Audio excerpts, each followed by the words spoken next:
कोल्हापूर जिल्हा परिषद आणि राधानगरी पंचायत समितीच्या शिक्षण विभागाच्या वतीनं राधानगरीतील रिजेनेसिस कॉलेजच्या सभागृहात समन्वय आढावा बैठक आयोजित करण्यात आली होती। या बैठकीत राधानगरी जिल्हा परिषद गटातील 7 केंद्रातील तब्बल 68 शाळांचे मुख्याध्यापक, केंद्र प्रमुख आणि शाळा व्यवस्थापन समितीचे पदाधिकारी सहभागी झाले होते। दुर्गम भौगोलिक परिस्थिती आणि अतिवृष्टीमुळे शाळांची अवस्था अत्यंत बिकट झाल्याचं चित्र या बैठकीत समोर आलं। आरसीसी छतांची गळती, जीर्ण इमारती, कंपाऊंडचा अभाव, स्वच्छतागृहांची कमतरता तसंच गवा आणि बिबट्यांसारख्या वन्य प्राण्यांचा वावर यामुळे विद्यार्थ्यांच्या सुरक्षेचाही प्रश्न निर्माण झाल्याचं जिल्हा परिषद सदस्य अभिजित तायशेटे यांनी सांगितलं। शाळांच्या भौतिक सुविधा पूर्ण करणं ही सर्वांची जबाबदारी आहे। स्वच्छतागृह, बारमाही पाणी आणि डिजिटल शिक्षण यावर भर देण्याची गरज त्यांनी व्यक्त केली।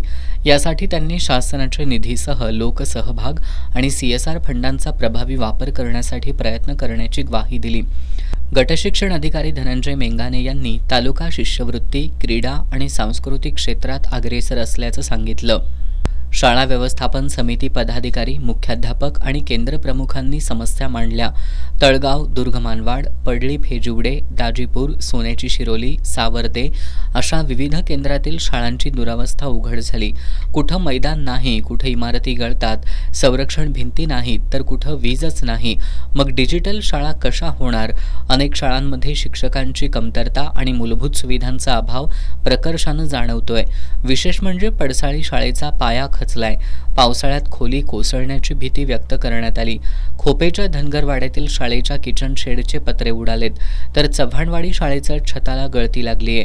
सर्व परिस्थितीत शिक्षकांनी आम्ही ज्ञानदान कसं करायचं असा करणारा सवाल या बैठकीत उपस्थित केलाय। गुडाळ केंद्र प्रमुख संजय पाटील यांनीही अनेक शाळांची दुरुस्ती 30-35 वर्षांपासून झालेली नसल्याचं सांगत लोकसहभाग वाढवण्याची गरज व्यक्त केली।